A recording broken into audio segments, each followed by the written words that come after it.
Welcome back to Full Circle Farm. This is our 5th share of sending out vegetables to the community.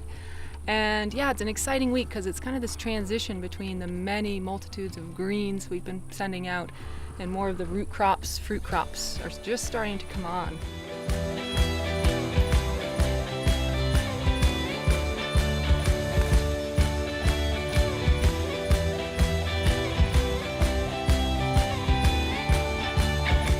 We get people coming up asking for those tomatoes and those squash, and of course they're the highlight, the treasures of the garden. I just can't emphasize enough, when you do get those treasures of the garden, toss them in with some greens, some kale, some bok choy, Napa cabbage, parsley, mint, basil, all those lovely greens that we can just grow hordes of here and are so accessible. So eat local and eat your greens, but enjoy the treasures that are coming down the pipes here.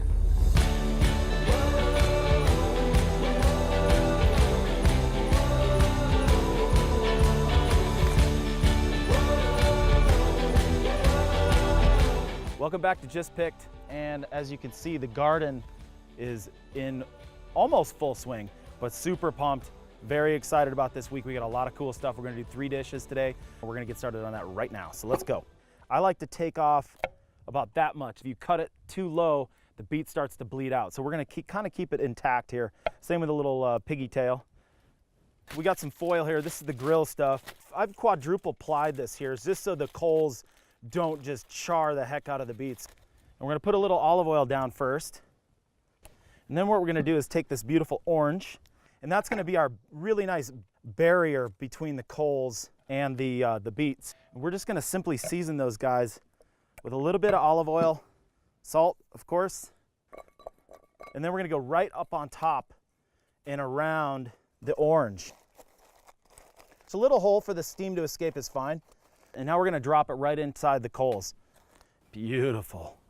We're gonna do this really cool grilled Napa cabbage Caesar.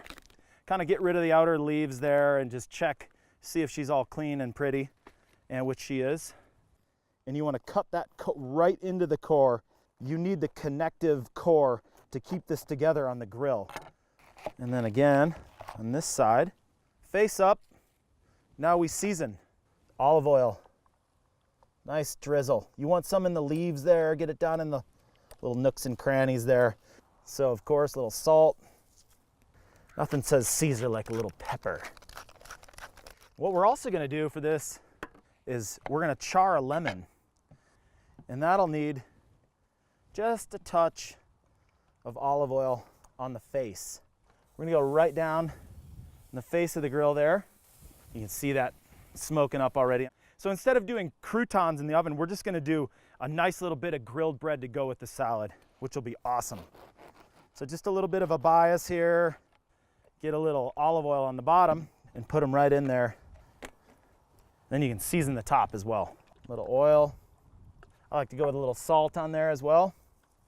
Those guys are all ready. I'm gonna set them aside. So we're gonna take these guys just about an inch up from the white part. We're gonna save that for our dressing. We're just gonna coat them with a little bit of olive oil, and this is gonna add that awesome depth of flavor. So right on the coals. And this is not gonna take long at all. So we're gonna chop those onions. And you can do it super rough because this guy's gonna do the work for us.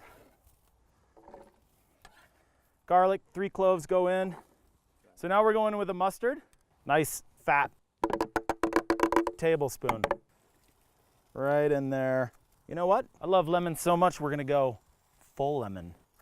Slide Ridge honey wine vinegar. So these guys make a honey wine and then they turn it into vinegar, which is really cool. It's got a great flavor to it. 4 caps of vinegar. Now we're gonna hit it with salt and pepper. And then we have these beautiful boquerones, which is the white anchovy. So now our green onions are done. Nice and charred up there. Those are gonna be beautiful. Big depth of flavor there. We're just gonna give those a little rough chop and into the blender they go. Oh, looks like Caesar already, but charred.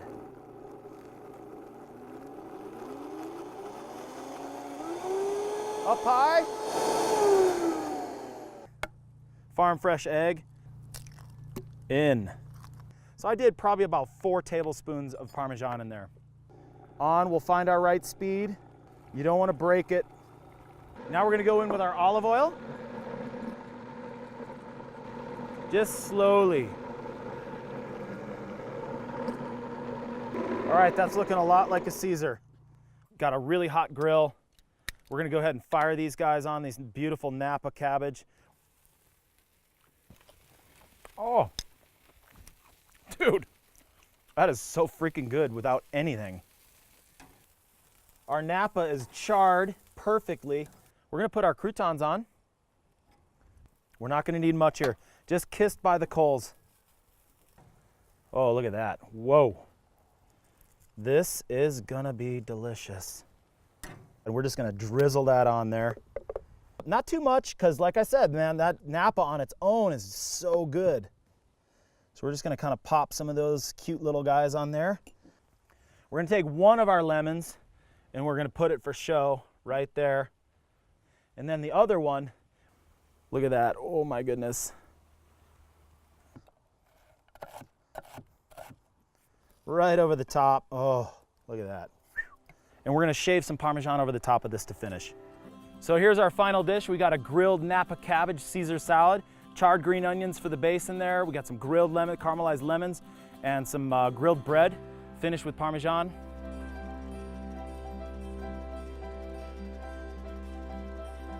If you don't have some cast irons at home, please get some, because this dish, you can do this in the oven, you can do this on your gas grill at home.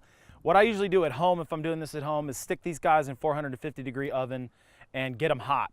This guy, you can sit right on top of them. Just throw them in the oven, let them sit there for about 15 minutes. Let's get into this chicken. When we're out in the field and we don't have hand washing facility, we got to glove up. I like to put them on the back. Sometimes I'll cut the wing off for this and just kind of throw them on the fire, and we'll use that for just a little Scooby snack type thing. But get rid of that little wing. So your backbone is right here. So I'm just gonna take the shear and just go right down the back here and just cut that thing open right through the rib cage. And this is literally one of the best chicken dishes you could ever do. We're gonna take the breastbone here and just kind of weight down with our hands and just break a couple ribs here. So I'm just gonna pull that little cute rib cage out, just like that, and pull that wishbone out of there. What I like to do with the thighs is find the bone, the thigh bone going into the leg bone, and just give that a little cut and open it up. And what that does is just kind of exposes that dark meat to a little bit more heat, but still has the meat totally intact. This is a combination of the crushed pasilla, and then I have some onion powder, some garlic powder, and a little tiny touch of brown sugar. The brown sugar is going to help with a little bit of caramelization, add a little bit of sweetness to it. And give that a little pat, flip her over. So seasoning on the front end here. What I'm going to do is also take olive oil and put it right on there. I'm going to move that pan off, and we're going to go a little bit of olive oil because we don't want any sticking here. You can see how hot that olive oil is there. Watch out. We're gonna put a little bit of olive oil so it doesn't, the top pan doesn't stick here. Just to coat it. It doesn't have to be totally set, just as long as it's heating from the top and pressing it down as well. Now we shut our lid. We're gonna go ahead and work on our second dish here. So let's get started on our vinaigrette first, which is gonna be kind of a cool one. We're gonna do a little shallot in there. Then we're going to take some of our lavash. So we're going to peel the stem here, really fine on these guys here. And this is going to add just a kind of a cool flavor and crunch. So that goes in with the shallot. And then we're going to go ahead and macerate with a touch of our vinegar here. 3 caps. A little tab of mustard here, about 1 tablespoon.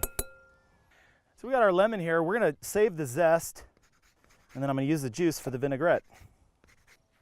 So we're going to go half a lemon.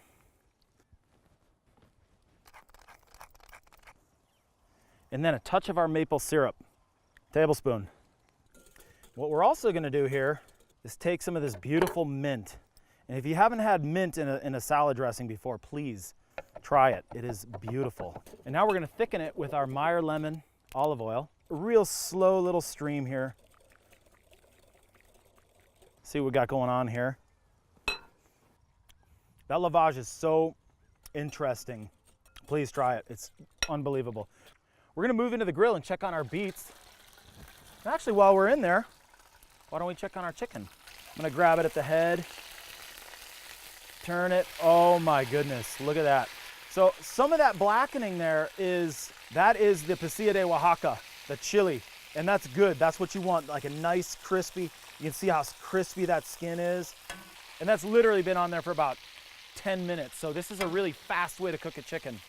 We're gonna go back on with the top here, and we're gonna go in and check on our beets.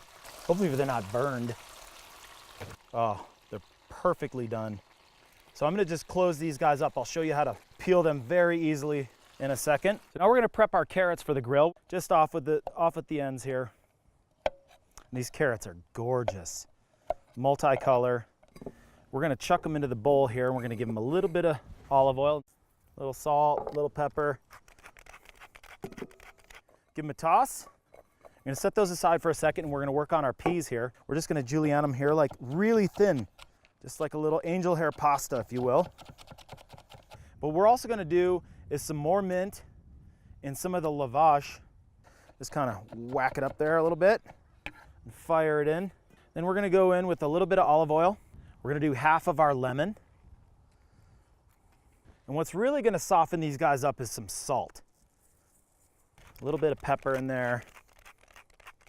Small amount of vinegar, not even a teaspoon there. The chicken's looking beautiful there.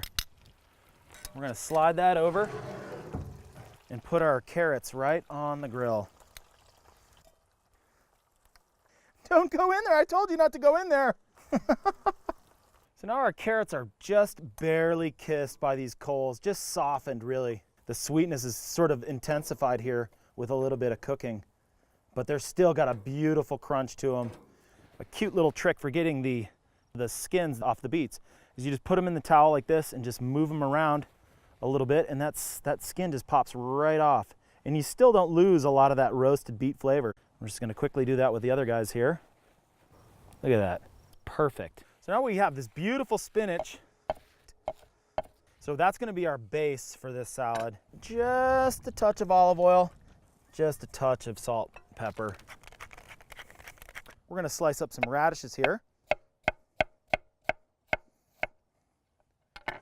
Just a couple of those cute guys on there. We're gonna sprinkle those around, place those beets. Finish off with this beautiful dressing, and that's gonna kind of trickle down into that spinach. Then we're gonna garnish, not with real dirt, but these beautiful mustard green flowers. This is just red frilly, the tops of red frilly mustard. And then we're gonna do these candy sweet little Johnny jump ups, super cute. I should have been a florist. Late to the party here, we have our beautiful carrots just strewn about. We have grilled carrots, orange roasted beets, julienne snow pea, and mustard green salad with a little bit of spinach to finish. Beautiful. Check it out. This is all your stuff. Wow, it's gorgeous. Yeah, I would do the beet first, or maybe the carrot. I don't even know. Or just start stuffing everything into your face because I'm so excited about eating all of it. Oh, that's so Get nice. the lavage in there? It's kind of crazy, no? I love the lavage. I do too. And we've been so rude. This is Erica and Ken, the masters behind Full Circle Farm. These guys, awesome. Thanks for having us. Oh, thanks for Oh my God, yeah, making- please. putting the icing on the top. Of course. We're gonna do the chicken on a bed of just simple grilled kale. Just take it off, and we're gonna just toss that in olive oil, salt, and pepper. We're gonna go right on the coals with it. Let's get in there, work it, get the oil and salt and pepper in there, go right on the coals. We're gonna do a nasturtium flour compound butter, and we're just gonna kind of gently get them together here. Thin chiffonade on that. Look at that, how beautiful confetti, that's gorgeous. And we got a little knob of butter here, and we're gonna put that into the bowl with it. We're gonna do a little salt and pepper. We had our lemon zest left over from our last dish. We're gonna do 1 zest of a lemon. Whip it. Look at that kale. Here it comes. You hear how crispy that is? Beautiful. Just kind of want to smash it up a little bit. First thing I like to do is take off the legs. Then you can deal with the breast. We're gonna go right down the center to avoid that bone in the middle and just work right along the edge. Look at that. Perfectly cooked, juicy. Other side, breast comes off. So you want to go across the grain and then just put that right up on top of the kale. In with the legs. Now we're going to go on with our butter.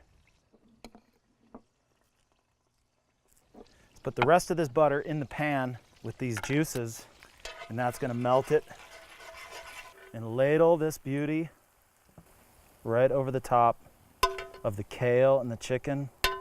Now we're going to finish the dish with our beautiful flowers for a little crunch, extra flavor, some fleur de sel. So here's our final dish. We have a cast iron brick chicken, we have a nasturtium butter, and a bed of crispy grilled kale from Full Circle Farms. That's a wrap for today at Full Circle Farms with Ken and Erica. Thanks guys for watching so much, and we've really enjoyed it, and we cannot wait to come back and enjoy this fine bounty that they've created for us. Thank you. Let's eat, please. All right. Oh my goodness, where do I start? Oh, that kale. Listen to that. Listen to that thing, huh? Oh, get that action, buddy. Speaking of action. I love that action. Yeah, with a piece of kale.